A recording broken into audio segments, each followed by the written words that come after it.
வணக்கம் மாணவர்களே, ஜேமிலேருந்து உங்கள் தரன். என்னோட கதிரண்ணே லைஃப்பில் இணைஞ்சிருக்கிறார். நாங்கள் இண்டை கதைக்க போகிற வடியம் லண்டனில் பெரியாரிஸ்டுக்கும் சீமாண்ட தம்பிமாருக்கும் இடையில் நடந்த மோதலை பற்றி தான் நாங்கள் கதைக்க போகிறோம். இதை பற்றி கதிரண்ணே ஏற்கனவே பல தடவை சொல்லியிருந்தார். இப்படியான பிரச்சனைகள் இடைத்தேர்தலை நடக்க போது புலம்பெயர் தேசத்துலேயும் இப்படி கண்டினியூவாக போகுதுன்னு பல தடவை சொல்லியிருந்தார். இதில் எந்த கருத்துப்படி உண்மையாக எங்களுக்கு உணர்வு இருந்தால், உண்மையாக எங்களை போராட்டம் நாங்கள் நேசிச்சம் இருந்தோம் என்றால், உண்மையான உணர்வோடு எங்களை மாவீரர்களை நாங்கள் இதண்டு கும்பிட்டோம் என்றால், நாங்கள் எங்கே விழித்து கொண்டிருக்கணும். சீமன் அவர்கள் எங்களோட தேசரையும் எங்களோட வன்னிமனையும் பாவித்து பெரியாரை அடிக்கும் போது நாங்கள் யாரை பிடிச்சி கழுத்தில் பிடிச்சிருக்கணும், சீமான கழுத்தில் பிடிச்சிருக்கணும். எப்படியடா எங்களோட தேசரையும் போராட்டத்தையும் எங்களோட வன்னிமனையும் இப்படி அவமானப்படுத்துவாண்டு பெரியாரை அடிக்கிறதுக்கு எப்படியடா இதன்று உண்மையான உணர்வு உங்களுக்கு உணர்வு இருந்ததுதான் கொந்தளிச்சிருப்பீங்கள்.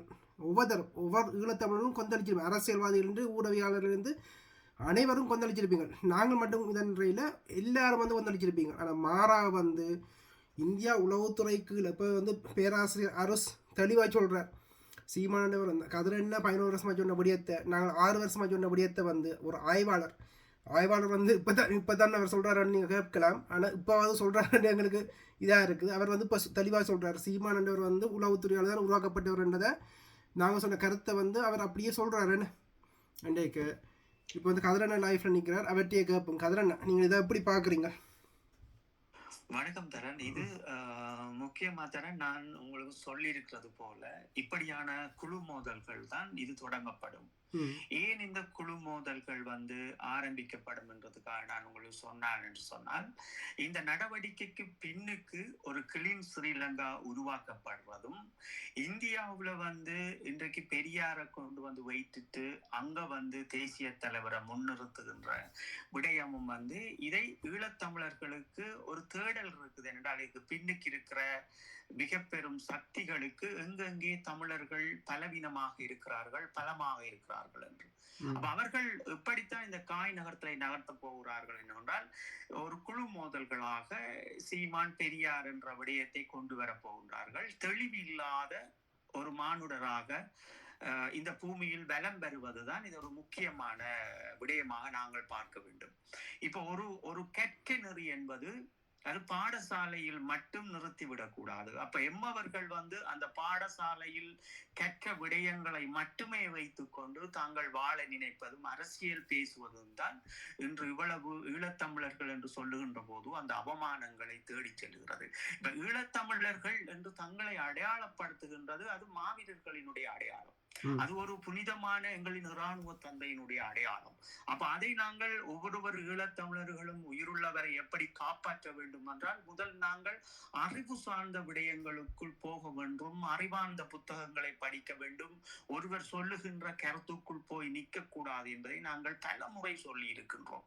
கிட்டத்தட்ட சிறையில் இருந்து 2014 இருந்து மிக ஒரு தெளிவான விளக்கங்களோடும் பதிவிட்டிருக்கின்றோம். உங்களோடு சேர்ந்தும் 6 வருடங்களாக இந்த பிரச்சாரங்களும் சீமான் என்கின்ற விடயங்களும் ஈழத்தமிழர்களினுடைய மிக பெரும் ஒரு அரசியல் பாதையை இழுத்து பிடித்து அந்த ஒரு தேர்க்கு நீரோட்டத்திற்குள் அப்படியே வைத்திருக்கின்ற விடயத்தையும் நாங்கள் பார்த்து கொண்டிருக்கிறோம். அப்பதான் ஈழத்தமிழர்கள் தேங்கி நிற்கின்ற போது எங்கேயோ ஒரு இடத்தில் நாங்கள் ஒரு மெதுவான ஒரு நீரோட்டத்தை ஓட்ட வேண்டும் என்பதுதான் அன்று விதைத்த விதை என்று அறுவடை ஆகின்றது. அப்ப அவர்களுக்கு என்ன தேவை இருக்கிறது, இவர்களுக்கு பின்னுக்கு இருக்கும் சக்திக்கு என்ன தேவை இருக்கிறது என்றால், எங்கெங்கே பலமாக இருக்கிறார்கள் என்று பார்க்க போகின்றார்கள். ஒவ்வொரு நாடுகளிலும் ஈழத்தமிழர்களுக்குள் இந்த பெரியாரிஸ்டை கொண்டு வைத்துக் கொண்டு ஈழத்தமிழர்களினுடைய அந்த காய் நகர்த்தல் எப்படி இருக்க போகிறது, சீமானினுடைய காய் நகர்த்தல் எப்படி இருக்க போகிறது என்று பார்க்க போகின்றார். அந்த இடத்தில் மீண்டும் ஒரு மிக பெரும் பின்னுக்கு தள்ளப்பட போகின்றது நாங்கள் தான். எங்களுக்குரிய போர்க்குற்ற விடயங்களாக இருந்தாலும் சரி, அரசியல் முன்னெடுப்பாக இருந்தாலும் சரி, நாங்கள் அந்த இடத்தில் தேங்கி நிற்க போகின்றோம். மீண்டும் ஒரு தேங்கலுக்குரிய வேலை திட்டத்தை பின்னுக்கு இருப்ப சக்திகள் செய்து கொண்டிருக்கின்றார்கள்.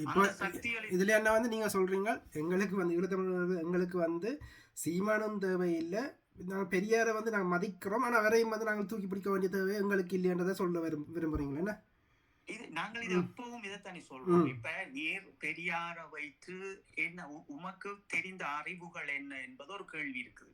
இப்ப பெரியார் என்பவர் தமிழர்களுக்காக போராடியவரும் கிடையாது. அவர் ஈழத்தமிழர்களுக்காக ஈழ மண்ணில் பிறந்தவரும் கிடையாது. நாங்கள் இன்னொரு நாட்டினுடைய இதுல நீங்க சொன்ன தமிழர்காணி போராட சொன்னபடியும் ஈழத்தமிழர்காணி போராடு அந்த காலத்துல தமிழ்நாட்டு மக்களுக்கு போராடினார். கதிரண்ண சொன்னபடியும் ஈழத்தமிழர்காணி போராடி என்னதுன்னு சொன்னபடியும் ஈழத்தமிழர்கள் என்று வருகின்ற போது எங்களினுடைய போராட்டங்களும் தலைவர்களும் தியாகிகளும் வேறு, தமிழ்நாட்டினுடைய போராட்ட வடிவங்களும் தியாகிகளும் வேறு. இப்ப உதாரணமா நீங்க பாத்தீங்கன்னு சொன்னால் தமிழ் மொழிக்காக ஈகம் செய்தவர்கள் தமிழ்நாட்டில் 22 பேருக்கு மேற்பட்டவர்கள் இருக்கிறார்கள். அப்ப அவர்கள் அனைவருமே தமிழர்கள் கிடையாது. அவர்கள் வேற வேற மொழிகளுக்குள் இந்த மண்ணில் வாழ்ந்து மொழிப்பற்றை கற்றுக்கொண்டு அவர்களுடைய தந்தையர் என்று இப்படி ஒரு 150 ஆண்டுகள் வரலாற்றில் அது ஒரு மிக பெரும் வரலாறு மிக்கது தமிழ்நாடு. அதை பற்றி படிக்க வேண்டும். அந்த இடத்தில்தான் பெரியார் மக்கள் சோற்றுக்கு வழி இல்லாமல் நீருக்கு வழி இல்லாமல் இருக்கின்ற போது ஆலயங்களுக்கு இதை கொண்டு அந்த பொருட்களை வீணாக்குகின்ற விடயங்களையும் ஒரு துள்ளி பால் இல்லாமல் பசியோடு கிடந்த பிள்ளைகளுக்கு கல்லு கூட்டுகின்ற பாலை நீ அந்த குழந்தைகளுக்கு கொடென்று வரலாற்றை உருவாக்கிய ஒரு மனிதர் தான் பெரியார் அவர்கள். அப்ப பெரியார் என்பவர் என்ன வழியை காட்டியிருக்கின்றார் என்று அந்த வரலாற்றை நாங்கள் எடுத்துக்கொண்டு ஒவ்வொருவரும் பயணிப்பதும் புத்தகங்களை படித்து அறிந்து கொள்வதும் அவர்களுடைய கடமையும் அவர்களுடைய அறிவு சார்ந்த விடயம். சீமான் சொல்லுகின்றார் என்பதற்காக அது வரலாறு கிடையாது. அப்ப இவர்கள் இன்று எமக்குள் இருக்கின்ற பிரச்சனை என்னவென்றால் சீமான் சொல்லுவதே சத்திய வாக்கு என்று நினைத்து பயணிக்கின்றவர்களை நீங்கள் பார்த்தீர்கள் என்றால் கல்வி அறிவுகள், பொது அறிவு, கல்வி அறிவு என்கின்ற விடயத்தில் ஒரு வட்டத்துக்குள் நிற்பவர்கள் அடுத்த கட்டமாக அந்த படியை எடுத்து வைத்து காலை எடுத்து வைத்து நகர்ந்து அந்த அறிவை பெறாமல் குறுகிய வட்டத்துக்குள் நின்று கொண்டு ஒரு இனத்தினுடைய அபிலாசைகளை தேங்க வைப்பவர்கள். இது எங்களுடைய இளமை காலங்களில் இது நடந்து கொண்டிருக்கிறது. இதை தேசிய தலைவர் அவர்கள் மெதுவாக களை பிடுங்கி எறிந்தது போல் பிடுங்கி எறிந்தவர். அப்ப இன்று நாங்கள் அந்த களைகளை பிடுங்கி எறியலாமல் தான் கருத்துக்களால் கொண்டு போய் சேர்க்க வேண்டும். மக்கள் நீங்கள் விழித்துக் கொள்ள வேண்டும் என்று நினைக்கிறோம். தமிழ்நாட்டு அரசியல் என்பது வேறு, தமிழ்நாட்டு அந்த நாட்டுக்காக தியாகம் செய்தவர்கள் வேறு, ஈழத்தமிழர்கள் என்பது வேறு, ஈழத்தமிழர்களுடைய தியாகங்கள் என்பதும் வேறு, எங்களுடைய கொள்கைகள் என்பதும் வேறு. அதே போன்று தமிழ்நாட்டில் இருப்பவர்களுடைய கொள்கை. இதற்குள் போய் நாங்கள் சிக்குப்பட தேவையில்லை. பெரியார் அவர்களை சீமான் அவர்கள் எடுத்து விமர்சித்து விட்டு தேசிய தலைவரையும் வன்னி மண்ணையும் இழுத்து வைப்பதால் தான் நாங்கள் சீமான் அவர்களை விமர்சிக்க வேண்டி இருக்கிறது.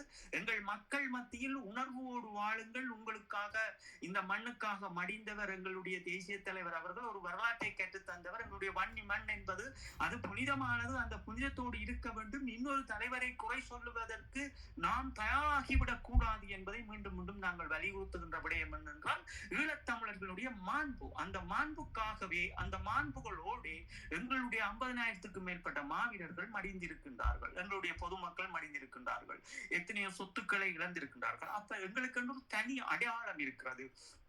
ஈழத்தமிழர்கள் என்பவர்கள் ஒரு மாண்போடு இந்த உலகத்தில் வலம் வந்தவர்கள். இந்த அவர்களுடைய ஒரு அரசியல் நீரோட்டத்திற்காக, அரசியல் அபிலாசைகளுக்காக உயிரை கொடுத்து போராடியவர்கள்.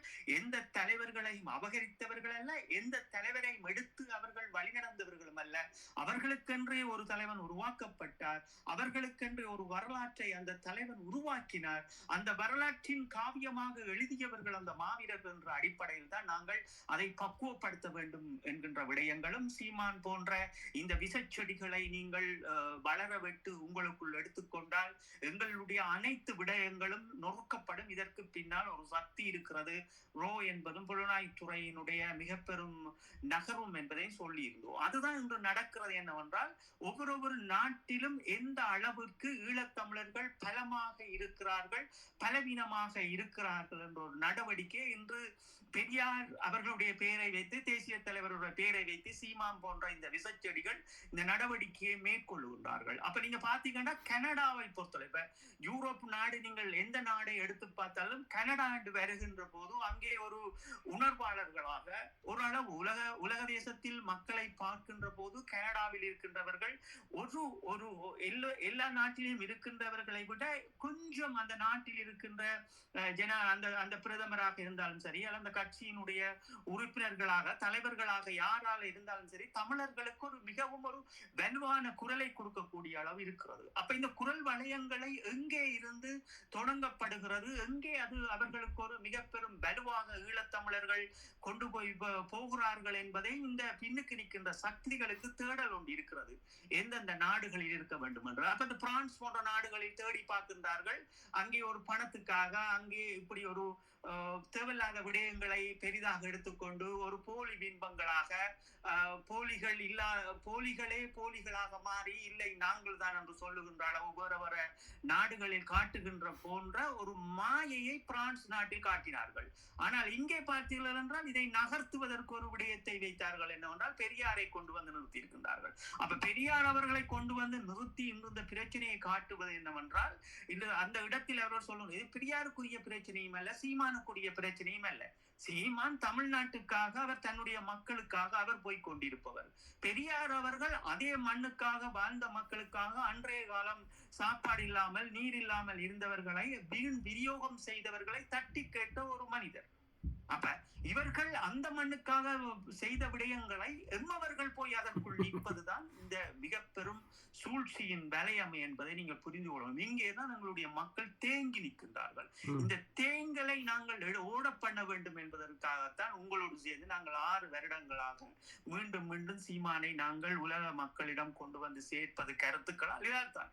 இப்படி தேங்கி விடாதீர்கள். இது ஒரு தேக்கம், ஒரு ஈழத்தமிழனினுடைய ஒரு வலுவாக நின்று இன்று இந்த 25வது 15 வருஷமா தேங்கி நின்ற நீர் வந்து இப்ப சாக்கடையா மாறி இப்ப நாறுது. சீமாண்ட விடயத்துல வந்து இப்ப நாங்க கண்கூடாக பார்க்க வேண்டிய விடயம் வந்து எங்களுக்குள்ளே குழப்பத்தை உருவாக்கி எங்களுக்குள்ளே அடிபட வச்சு எங்களுக்காண்டி ஒன்றுமே செய்யாமல் எங்களுக்காண்டி தீமைகள் ஆயிரக்கணக்கான தீமைகள் எண்ணுக்கணங்காத தீமைகள் ஒருவர் வந்து உளவுத்துறையால் உருவாக்கப்பட்டால் அவர் வந்து எங்களுக்காண்டி ஒன்றுமே செய்ய மாட்டார், ஆனால் 1000 தீமையை செய்வார்ன்றதுக்கு சரியான உதாரணம் தான் சீமான் வரேன்.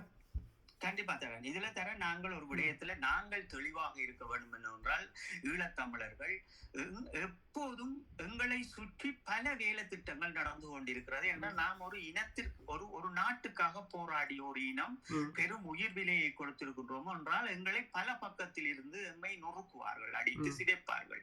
அப்ப அதில் துசி கண்ட பூனைகள் மீண்டும் நாம் ஒற்றுமையாகிவிடக் கூடாது என்கின்ற ஒரு வலுவில் இருக்கின்றார்கள். ஏன் அந்த வலுவில் இருக்கிறார்கள் என்றால் தரன் இப்ப கிளீன் ஸ்ரீலங்கா இனி வருகின்ற ஒற்றை ஆட்சிக்குள் ஒரு இலங்கையர்களாக இனி பிறக்கப்பட போன்ற பிள்ளைகள் பிறக்கப்படுகின்றது.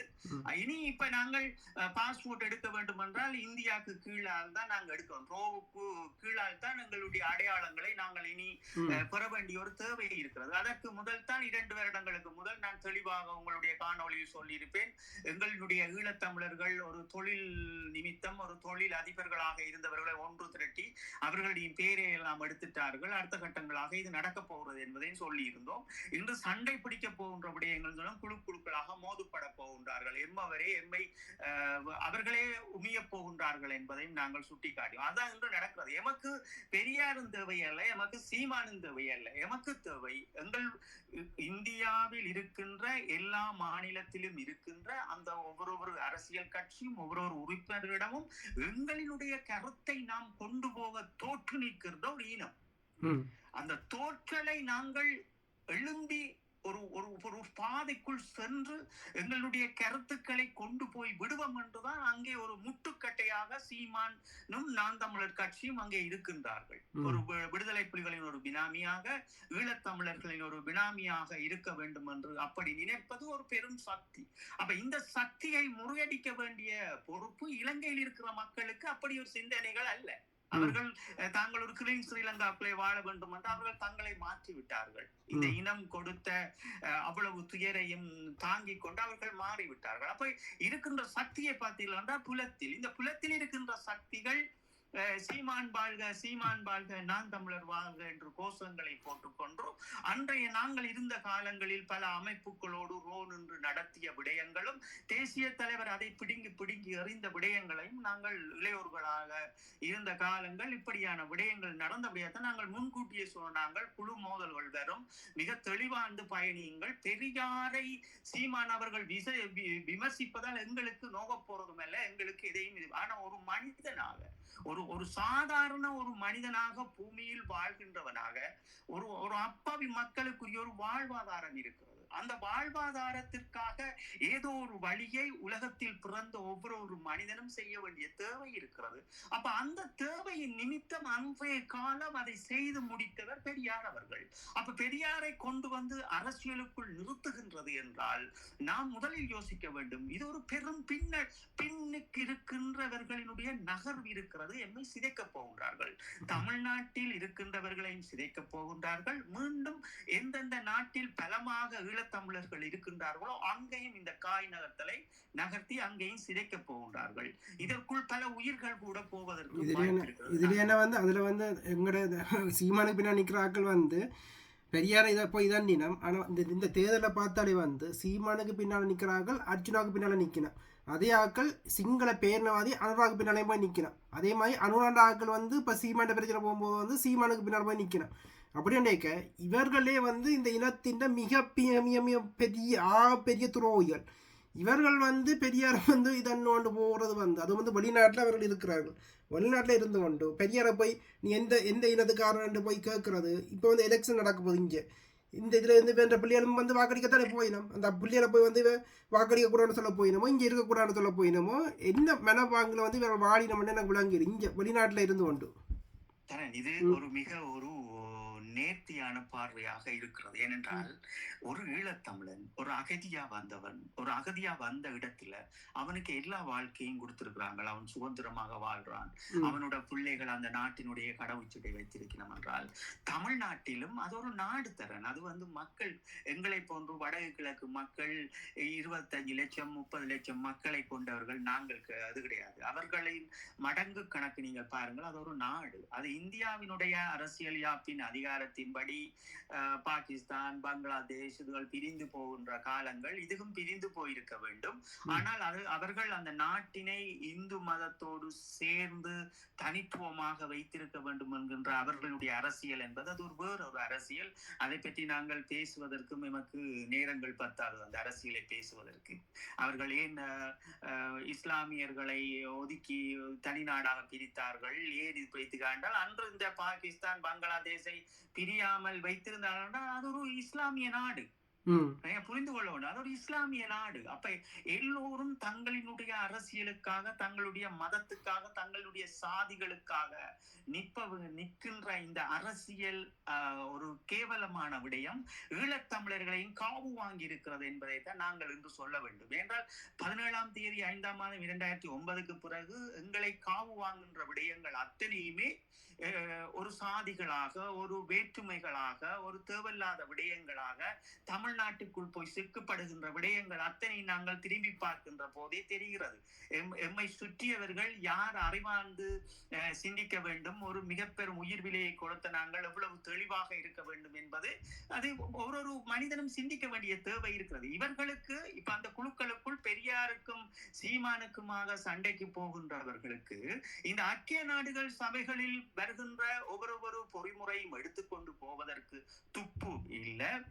சிங்களவர்கள் செய்த போர்க்குற்றத்தை எடுத்துக்கொண்டு உலகமாக போய் ஒரு அரசியல் தலைவர்களையும் சந்தித்து கருத்தரங்குகளை நிகழ்த்துவதற்கு எந்த ஒரு வக்கற்றவர்கள். எனக்கு இதுல வந்து என்ன, எனக்கு யோகா இருக்கிற விடயமே வந்து பெரியார் வந்து அவன் பெரியார்ட பேச்சை வந்து வேற வடிவா கேட்கல. பெரியார் வந்து அவர்கிட்ட ஃபுல்லா இதை கேட்டாலே வந்து அவர் சொன்ன எல்லா விடயத்துக்கும் வந்து எங்களால் வந்து சரியான அர்த்தங்களை வந்து படிச்சாக்கள் மத்தியில் வந்து அதுக்கு பின்னால் அர்த்தம் இருக்கிறது விளங்குது. ஆனால் எங்களோட கண் முன்னாலேயே எங்களோட தேச தலைவரையும் பொட்டமனையும் வந்து சீமனை வந்து ஒருமையில் தூசணத்தில் கதைக்கிறார்.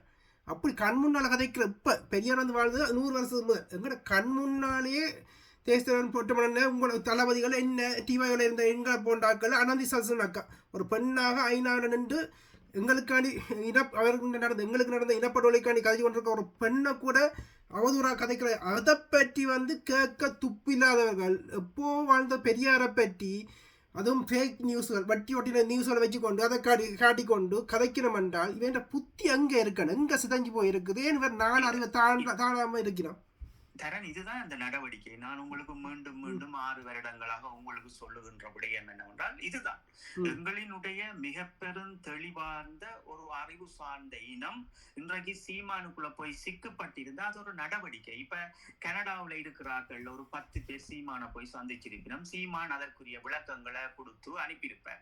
அவருக்கு இருக்கிற மாஸ்டர் அதை சொல்லி கொடுப்பார். ஏன்னா இது இன்றைக்கு நேற்று நடந்ததில்லை.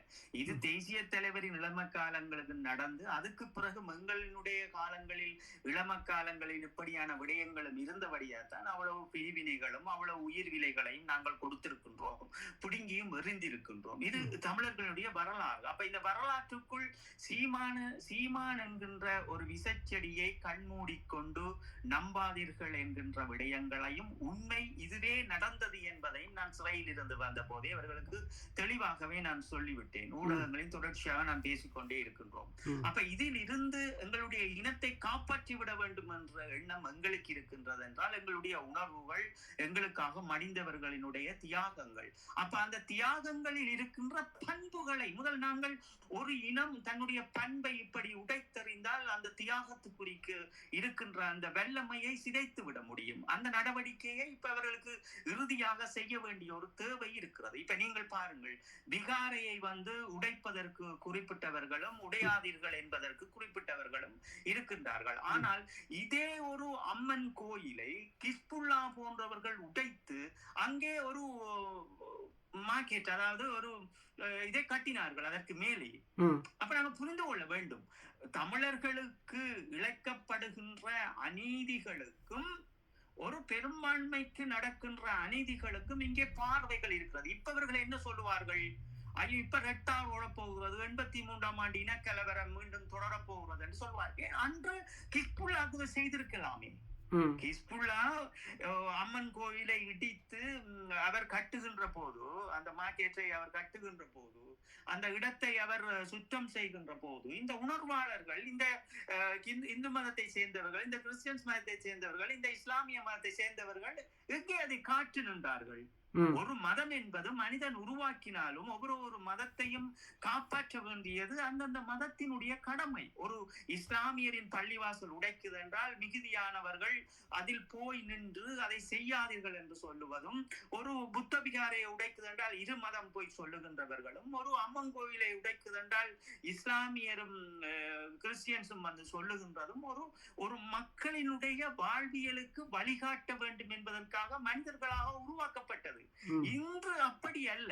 இன்று தமிழர்களை சிதைக்கின்ற வேலையை எல்லாரும் செய்து கொண்டிருக்கின்ற போது அதற்கு ஆதரவு தெரிவிப்பார்கள். தமிழர்கள் வாழ்வில் ஒரு முடிவெடுக்கின்ற போது தமிழர்களை ஒரு பீதியாகவும் ஒரு கேலி சித்திரங்களாகவும் பலர் இதற்குள் இறங்கி நின்று வேலை செய்வார்கள். அதுதான் இன்றும் நடந்து கொண்டிருக்கிறது. இந்த சீமான் என்னும் ஒரு விசச்செடியை வைத்து இப்படியான என் பார்வையில் அன்று என்னுடைய இளமை காலங்களில் எப்படி ஒரு கிஸ்புல்லா இருந்து எங்களுடைய வடக்கு கிழக்கை இணைக்க விடாமல் பிரித்தறிந்தானோ பல சூழ்ச்சிகளோடு, அதுதான் சீமா. அது தெளிவாக அன்றைய இளையோர்கள் தங்களுடைய பிள்ளைகளுக்கும் தங்களுடைய சகோதரத்தினுடைய பிள்ளைகளுக்கும் தெளிவாக வீட்டில் இருப்பவர்கள் உரையாடினால் இதை புரியும். என்னுடைய இலட்சியம் துடைத்தல் புத்தகங்களிலும் அதில் எழுதி கொண்டிருக்கின்ற விடயம் அன்று கிஸ்புல்லா இன்று சீமான் என்ற தலைப்பிலும் தான் அது வருகிறது. அப்ப அதுதான் உண்மையை நீங்கள் பார்த்தீர்கள் என்றால் தரன், கிஸ்புல்லா என்னவெல்லாம் இருந்து கொண்டு தமிழர்களை ஒரு சூழ்ச்சியால் கொண்டு மிக பெரும் அநீதிகளை அன்றைய காலங்களில் இளையோர்களாக செய்தானோ, இன்று அந்த விசச்செடி இந்தியாவில் நின்று கொண்டு எம்மவர்களை துசி பார்த்து கொண்டிருக்கிறது. அந்த எம்மவர்களுக்கு தெரிந்து கொண்டு ஏன் போய் நிற்கிறார்? போலி தேசியம்.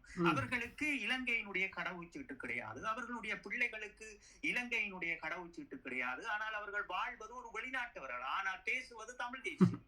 ஒருவன் தமிழ் தேசியம் பேச வேண்டும், அந்த தமிழ் தேசியத்தை நேசிக்க வேண்டும் என்றால் பிறர் மக்களும் எல்லோரும் அவர்கள் வாழ வேண்டும் என்று நினைப்பான். ஏனென்றால் ஒரு அனாதையாக ஒரு இடம்பெயர்ந்த ஒரு தமிழன், ஈழத்தமிழன் அடுத்த மக்களையும் அவன் தன்வசம் திரும்பி பார்ப்பான். அப்ப உண்மையாக இங்கே யாரும் போரினால் வெளிநாடு வந்தவர்கள் கிடையாது. இதுகளை எல்லாம் பார்க்கும் போது உலக தேசத்தில் இருக்கின்ற ஆய்வாளர்களுக்கு ஒரு தேவை இருக்கிறது. இவர்கள் ஏன் வந்திருக்கிறார்கள் என்று.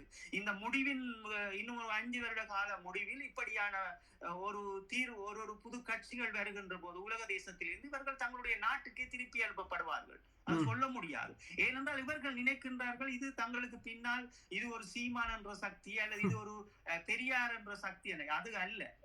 எம்மை சுற்றி இன்று பல சக்திகள் பல வேலை திட்டங்களை செய்து கொண்டிருக்கிறது. எந்த உணர்வு எங்கே பயன்படுத்த வேண்டும் என்று இருக்கிறது.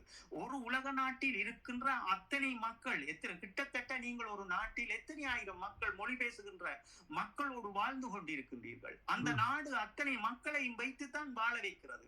ஆனால் உங்களுக்கு எல்லா சுதந்திரமும் தருகின்ற போது நாங்கள் தமிழ்நாட்டில் நீ தெலுங்கன், நீ மலையாளி, நீ திராவிடன் நாங்கள் பேச முடியாது. சீமானினுடைய அரசியல் என்பது ஒரு இனத்தினுடைய விளிம்பியங்களை, ஒரு அடிப்படை, ஒரு மனித நேயத்தை குலைக்கின்ற வேலை. மனித நேயம் என்பதோடு மனிதன் வாழ வேண்டும். அப்ப மனித நேயத்தோடு வாழ்ந்திருந்தால் நாங்கள் இத்தனை உயிர்களையும் எம்மை கொன்று அழித்திருக்க மாட்டார்கள். அப்ப இந்த 1000 ஏந்தி போராடி ஒரு மாபெரும் தமிழர்கள் இன்று இந்த பெரியாருக்குள்ளும் சீமானுக்குள்ளும் சிக்கப்பட்டு கிடப்பதை தெளிவாக புரிந்து கொள்ள வேண்டும். நாங்கள் திருப்பியும் சொல்லுகின்றோம், ஐயா பெரியார் அவர்களை விமர்சிக்கும் நீங்கள் ஒரு மதத்தினுடைய சான்றாக அல்லது ஒரு சாதியினுடைய அடையாளமாகத்தான் நீங்கள் பெரியாரை விமர்சிப்பீங்களே தவிர ஒரு மானுடராக பெரியாரை விமர்சிக்க முடியாது. நான் சொல்லுகின்றதை வடிவாக புரிந்து கொள்ளுங்கள். அதாவது இந்து மதத்தை தூக்கி பொட்டடித்து தன் மண்டையில் தூக்கி வைத்து சாதி பார்க்கின்றவனே பெரியாரை விமர்சனம் செய்வான். திருப்பியும் இந்த இடத்துல குறிப்பிடுறேன், பெரியார் ஒரு சாதாரண ஒரு மனிதன், கல்வி அறிவு இல்லாமல், பட்டங்களை பெறாமல், அன்றைய காலம் சோத்துக்கும் நீருக்கும் வழி இல்லாமல் கிடந்தவர்களை இதை செய்யாதீர்கள், அவர்களுக்கு அந்த பாலை கொடுங்கள், நீங்கள் உற்சவம் செய்கின்ற அந்த செலவுகளை அந்த மக்களுக்கு கொடுங்கள், நீங்கள் கோவிலாக கட்டுறீங்கள், அவர்களுக்கு ஒரு குடிசை அமைத்து கொடுங்கள். இதுகளுக்காக அவர் பொருட்டவர். இதை பற்றி இந்த ஈழத்தமிழர்கள் அவமானப்படுத்துகின்ற விடயங்களை நாங்கள் பார்த்து கொண்டிருக்க முடியாது. நாங்கள் பெரியாரை பற்றி, பெரியார் எங்களுக்கு தலைவரும் கிடையாது, நாங்கள் பெரியார் வழி போனவர்களும் அல்ல. பெரியார் சொல்லிய விடயங்கள் முக்கியத்துவமானது. ஒவ்வொரு மனிதனுக்கும், மனித நேயத்தோடு வாழ்வனுக்கு முக்கியமான விடயங்கள். நாம் ஒரு உதவியை செய்ய போகின்றோம் என்றால் அதிலேயும் பெரியார் இருக்கிறார். நாங்கள் ஒரு வயதாகியும் இந்த போரினால் பாதிக்கப்பட்டும் உழைத்து சாப்பிட வேண்டும் என்றால் அங்கேயும் பெரியார் இருக்கிறார். 90 வயதில் அவ்வளவு பேச்சுக்களோடும் மக்களை சேர்ந்து நாளாந்தம் போய் அந்த கூட்டத்தில் கலந்து கொண்ட பிறகு அவர் ஒரு நேரம் சாப்பாடு சாப்பிட்டு இருக்கிறார். அப்ப எங்களுக்கு உழைப்புக்கு வழிகாட்டுகிறார். இப்படித்தான் வாழ வேண்டும் என்று காட்டுகின்றார். இப்படி பல வழிகள் இருக்கிறது. அப்ப பெரியார் அவர்களினுடைய போதனை, அதை நாங்கள் போதனைகளாக எடுத்துக்கோ. அடிப்படை மனிதர்களுடைய போதனை அரசியலுக்காக அவரை கொண்டு வருவதெல்லாம் இது ஒரு அநாகரிகமான விடயம். ஆனால் கொண்டு வந்ததும் சீமான் போன்றவர்கள் பிரச்சனை அல்ல. தேசிய தலைவரையும் வன்னி மண்ணையும் வைத்ததை தட்டி கேட்காத இந்த ஈழத்தமிழன் புலம்பெயர் தேசத்தில் இன்னொரு நாட்டினுடைய பாஸ்போர்ட்டை வைத்துக் கொண்டு பெரியார் அவர்களை விமர்சிக்கின்றான் என்றால் அவன் மனிதன் அல்ல, அவன் ஒரு ஈழத்தமிழனும் அல்ல. அவன் எங்களுடைய இனத்தின் மிக பெரும் துரோகி. எங்கள் மாவீரர்கள் மடிந்தவர்களுக்கு சேவை அள்ளி பூசுகின்ற ஒரு கருப்பு ஆடு. இந்த ஆடுகளை நாங்கள் களைந்தறிந்து எங்களுடைய மக்கள் மிக தெளிவாக பயணியுங்கள். அடுத்த காணொளியில் மிக தெளிவாக பெரியார் அவர்கள் ஏன் நாங்கள் பெரியாருடைய விடயங்களை எடுத்துக்கொள்ள வேண்டும், என்னென்ன விடயங்களை ஈழத்தமிழர் நாங்கள் எப்படி வாழ வேண்டும் என்பதையும் தொடர்ச்சியாக நாங்கள் பேசுவோம். ஆமாம், மிக்க நன்றி அண்ணா. இது ஒரு தெளிவான காணொலியாக இருக்கும். மீண்டும் ஒரு காணொலியில் சந்திப்போம்.